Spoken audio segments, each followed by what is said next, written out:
Greetings, my friends. Have you been trying to use the Sanguinor for his fight first, heroic intervention, miraculous savior shenanigans to win games when you're using Liberator Assault Group, and have been finding his 8 attacks super unreliable? Because that's what they are.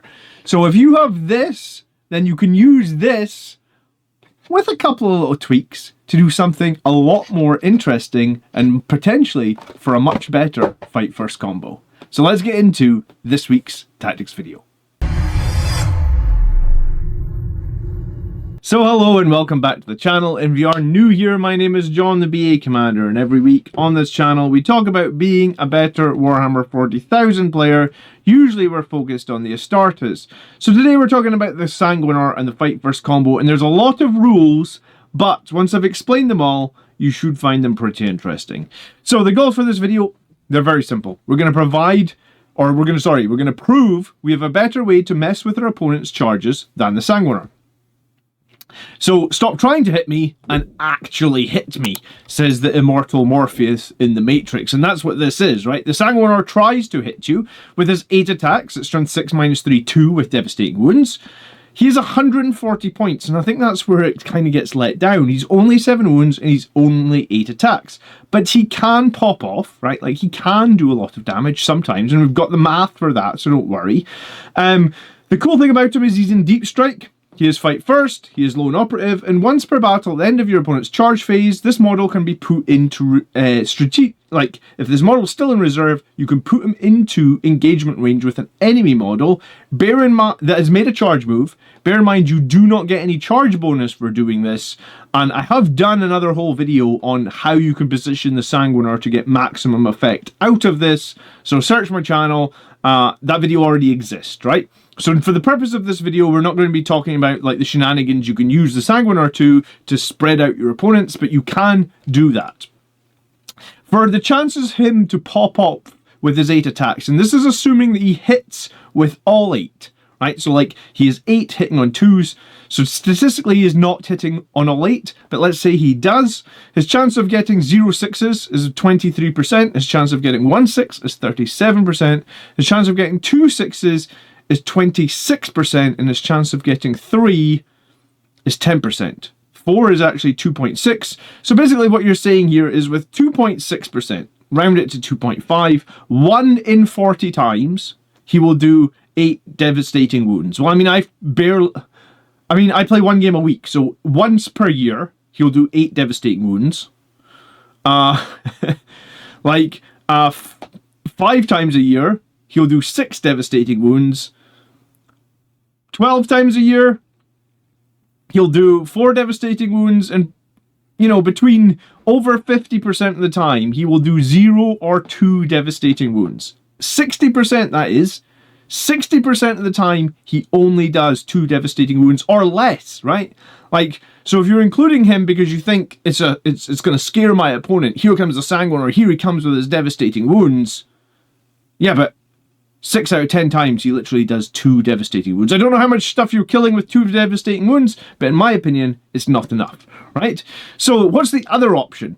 And this only really got shown to me this week, and there's a lot of intricacy that you have to do to make this work, but it is very cool and it is very damaging. So if you're playing Liberator Assault Group, which you would assume that most Blood Angels players are, and you could only do this in Liberator Assault Group, you can have a captain plus 3 or 6 Sanguinary Guard with the fight first enhancement, right? We know what that is. So there's a captain, 3 or 6 Sanguinary Guard, fight first enhancement, speed of the Primarch. 225 points or 360 points. We can rapid ingress for free because that's what the captain's rights of battle lets us do. Once per battle round, 1 unit from your army with this ability, when it is targeted for a stratagem, reduce the CP cost usage by 1. So we can bring in this unit from rapid ingress for free. Cool. Once per battle, at the start of the fight phase, if it's in engagement range, as fight first. So, what can you do with this? Well, here's some key differences, right? So the Sanguinor has not charged, but he can be guaranteed to be placed wherever you wish him to be placed at the end of the enemy charge move. So he is a guaranteed potential interrupt. However, the captain of the Sanguinary Guard will rapid ingress for free. Then they can be positioned so that they can charge when the unit that your opponent is going to charge is charged, using heroic intervention, right?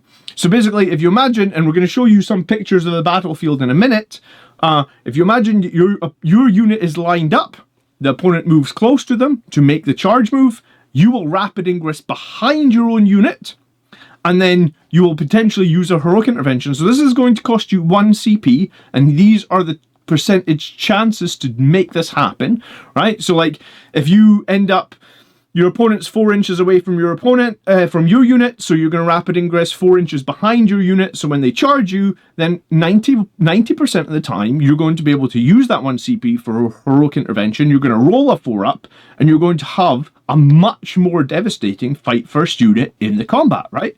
I think we can all instantly know that a Captain +3 Sanguinary Guard is going to be much better than just the Sanguinor. A Captain +6 is going to be bonkers levels of better, right?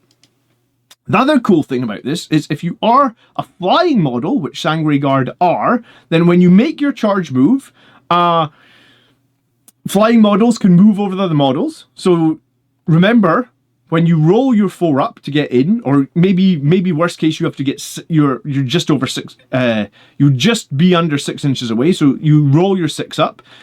If you roll a 10 or a 12 or anything, it's just like you made the charge. You fly over your models, you position your unit almost wherever you want to be.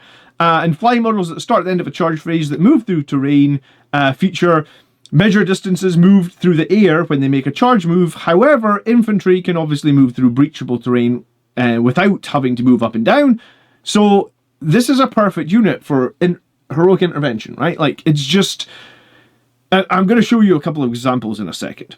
Why is this so perfect for Liberator Assault Group, right? Well, one, we've talked about heroic intervention. You know, the opponent makes their charge. Your unit, which is within 6, which is the rapid ingress Sanguinary Guard unit, you pay your 1 CP, you roll your charge. At this point, obviously you do not get a charge bonus, right? Like, that is the rule. It says, like, you do not receive your charge bonus this turn, sure. But we already have a fight first enhancement, so we can ping that off. So we actually really lose nothing by not having the charge bonus. But what's really interesting is we do get the red thirst because we have made a charge move. We don't have a charge bonus, but we have made a charge move. It's confusing, and there's another confusing part coming up as well. But from the heroic intervention, that triggers your +1 attack, +2 strength. Remember, the captain is leading the Sanguinary Guard, so they're already getting +1 strength on the charge move. So, while this model is in a unit, each time this model ends a charge move, add 1 to the strength. So your captain, who is heroic intervening, is going to be on 6 attacks at strength 11, because he's getting +1, +2. So while strength 11, AP 2.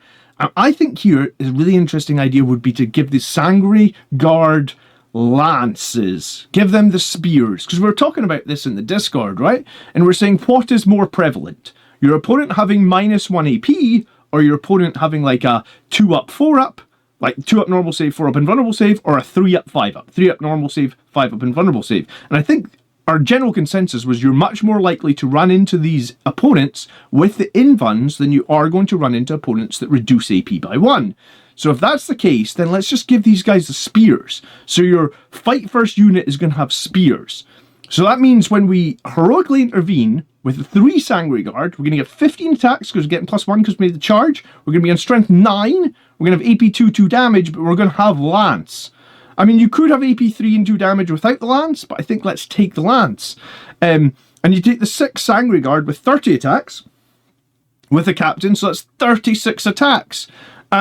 6 of them at strength 11, 30 of them at strength 9 with lance. Remember now, Sanguinary Guard hit on 2s as well, so it's not like you need Oath of Moment. These guys will hit on 2s, and these guys will wound really, really good with strength 9 plus lance. And we work out the number of attacks that gives us, right? We already agreed the Sanguinor has his 8 attacks for 140 points. For 225 points here, we get 21 attacks. Yes, this will cost us 1 CP. Or for 360 points, we get 36 attacks, and these will cost us 1 CP. And I've got some breakdowns of the math as well on how much damage we're going to do based on the points. But if you're getting some value out of today's video, please do like and subscribe, because this is a scenario that only got brought up to me recently, and when I heard about it, I was like, oh my god, I should be using this more often, because I don't really like the Sanguinor. I think he's too pointy, but I really like this combo. So how do you position to enable this play? So here's our situation in game, and what we have here is a lovely squad of incursors, and we can see that they're in these competitive L-shaped ruins, and we are happy to put them 2 inches apart in coherency.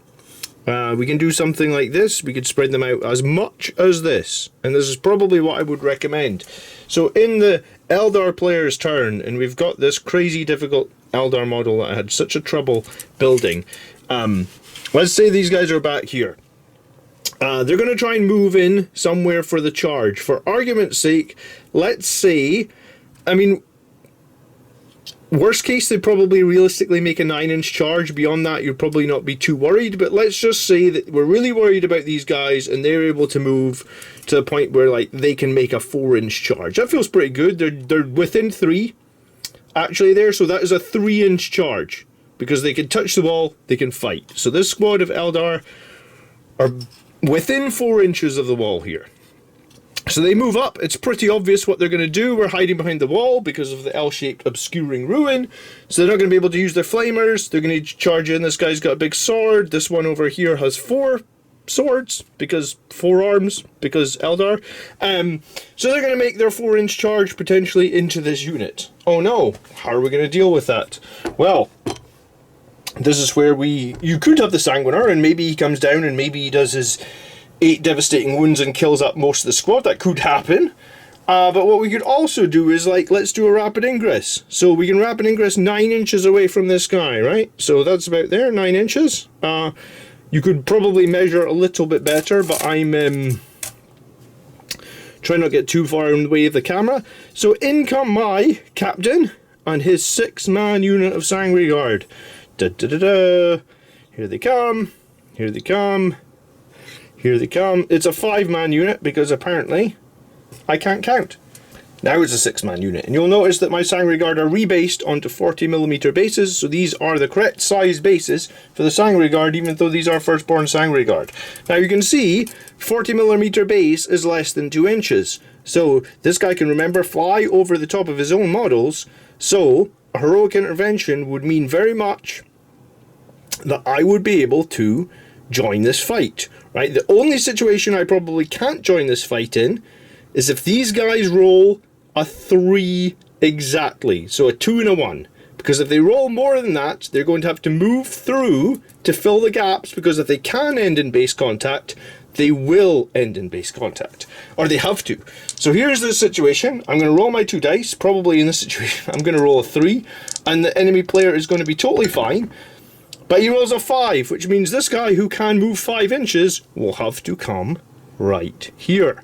At this point, what is my charge? Well, I am now actually within 5. So these guys, once these guys are finished moving, they're 5 inches. So I think 2 would probably have to come through.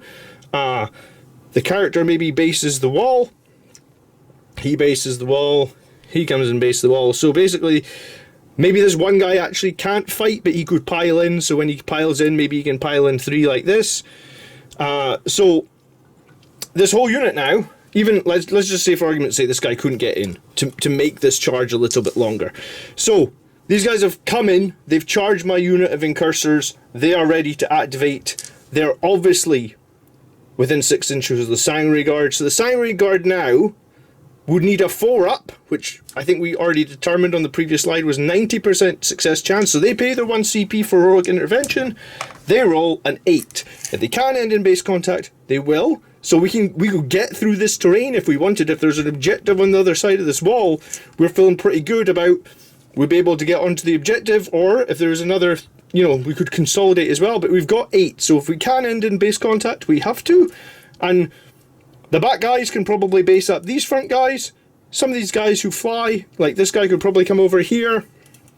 We'll worry about consolidation at the end of the phase, because that's how that works. So 8-inch charge move. Maybe do something like that. Remember, I can move over my own models. So these 2 guys are in combat for sure. We already said this guy could come right over here. May as well get the captain in. Where can he go? 8 inches. Measure from the back. I think the sword can't block my unit, so let me just turn that model around. If 8 inches is going to clear that wall, then I think the captain can actually come and go right in here. This guy comes over, this guy comes over, and this guy touches, so my entire squad of Sanguinary Guard can fight. And I guess if I rolled slightly less, let's say I'd rolled a 7 where this guy wouldn't be able to get into combat, he'd probably just have to be chilling out back here. There might have been a situation where it could have had both of those guys basing him. I don't think so. Maybe he's here, and in the pile-in he would be up there anyway. And maybe the captain, you know, like, maybe he bases... Could he have based here? Stupid. Shield and sword. I mean, if I position these guys better, there's probably a good chance he could come and touch that guy there. So the whole unit is fighting both times. Now I activate my fight first. I do 36 attacks, hitting on 2s, wounding on 2s, good AP2, which is perfect into Eldars with their 5 up in Fun save. Are any of them surviving that? If we went back to the situation where, you know, they were 3 or 4 inches away and my guys were 9 back here, we can probably work out what would be the worst roll possible. The worst roll possible would have been the 4, the 2 up, and the 2. So let's just say we did roll 2 and 2. How many of my Sanguinary Guard could potentially come in here and help me fight first? Well, this captain will jump over and base this guy. This guy will not be able to base, but he will be close, so he's got an easy pile in. This guy behind will move up, so he's going to pile in and fight through the captain. When this guy bases, that means if there was somebody behind him, he could pile in as well. So this guy will pile in with him. Over this side, neither of these two can base, so they'll both move as close as they can. Get your gun out of the way, Mr. Incursor. And this character would move like that. So when I get my 3-inch pile in, you literally pile in. He's touching him, so this guy maybe on the 4-inch cannot fight. Everybody else able to fight. So that's with the 6-man unit. That's going to be harder to do than the 3-man unit, but it was not at all difficult. So now that you've seen how easy it is to do, imagine if you're fighting against Death Shroud Terminators. They charge in on top of you. The Sanguinor's not even going to kill a single model. The captain plus 3 Sanguinary Guard with spears would actually kill 3. So if it was a small 3-man squad, you actually wipe the squad before they even swing. And if there's a captain plus 6, you would actually wipe a 6-man squad. The spears are very, very useful in this situation. And if we work out that, for the Sanguinor, every 42 points you spend gives you 1 damage. For the 3-man squad, every 16 points you spend gives you 1 damage. And for the 6-man squad, every 14 points you spend gets a damage. So, like, literally 14 versus 42, it's like 3 times better, right? It's a little bit harder. Bear in mind, you have to position well, you have to make a charge, and you have to pay a CP, because you're getting 1 CP for free for the Rapid Ingress, but it is 3 times better, damn near. What if we're fighting Berserkers, right? You would think the Sanguinor, he'd be good against Berserkers. They have a 3-up save, no invuln, that's perfect for his AP3 Devastating Wound weapon. Well, the Sanguinor kills 3 Berserkers. The captain plus 3 Sanguinary Guard actually kill 9 Berserkers. And I didn't even do the math, I believe, for the 6-man squad, because if 3-man squad kills 9 Berserkers, then sure as hell the 6-man squad is killing all 10 of them. Over here, you're paying 17 points per damage with a Sanguinor, and with a 3-man squad, you're paying 11 points per damage. So not quite twice as good, but definitely a lot better in both situations. Now, obviously the issue here is you have to make a charge roll, you have to position well, and you have to pay 1 CP. But if you feel confident in that, this is much better than the Sanguinor, right? Like, it's just miles better in terms of the threat it actually provides. And in some ways, this might actually make your opponent be a bit more risky, because people are scared of the Sanguinor. I don't really know why. Like, we've proved his damage is very unreliable. I guess once per blue moon, he spikes like 10 devastating wounds. What was the chance on that? Like, there is a chance he can spike 10 devastating wounds. It's less than 0.5%. So people have seen that happen. People have seen the Sanguinor do 10 devastating wounds in a turn and been like, oh crap, I need to respect him. But realistically, the chances of that happening, 1 in 200, I won't even I play one game a week and then like 3 or 4 tournaments a year. So I will play 200 games in the entire edition. So sure, once each edition, he's going to do 10 devastating wounds. I don't think that's a reason to take a character if his reliability is once per edition. So what's the conclusion, right? Like, if you feel a Sanguinor is a hell of a lot of points for what he brings to the battle, then this combo could be what you're looking for against enemy combat armies. It lets you deal your full lag damage in a fight for scenario, and it has a very decent reliability, like 70 or 80%. You saw there, even on the 4-inch charge, that basically my entire squad could fight, and the 4-inch charge percentage is 91%. It would only be in the situation where you have to make a 6-inch charge, it drops to 72%. And like I said, the only time it's going to be that 6 is if your opponent rolls really badly with their charge roll, because if they can end engagement range, they have to end engagement range. I'm honestly surprised at how good the small squad of Sanguinary Guard are here with the Spears, right? They're really perfect for dealing with models with that 4-up invulnerable. The +1 to wound really helps. The 2-up weapon skill they just got given also really helps. I think Sanguinary Guard with blades are a totally viable option as well. But the issue with the blades is sometimes you want to use Red Rampage. So maybe that's how you differentiate. The Fight First unit is the Lance unit, the Spears unit, and you could position them. And it doesn't need to be the 6. They can do absolutely fine with a 3. And you keep the 6 blades to give them Red Rampage, to go lethals, to go +1 to wound, to have the high AP, and you do that separately. And I think in Liberator Assault Group, there's space in your list for 2 squads of Sanguinary Guard, right? All you need to do this is Heroic Intervention, Rapid Ingress, and Fight First. So if you did get some value out of this week's video and you enjoyed that, please do leave a like.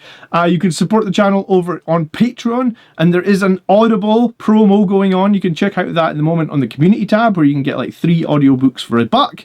And if you didn't watch last week's video about the King of the Colosseum, which is a new 500-point game mode that's actually really fucking interesting. I really want to get the King of the Colosseum terrain. It costs like $200, so I need some super chats. But I think it's a really interesting game mode. I would like to play this on the channel at some point. So check out last week's video if you didn't. Thanks ever so much for watching. Guys, I hope you have a great week. I will see you next week. Leave me a comment down below and I'll get back to you. By the blood are made strong. Peace.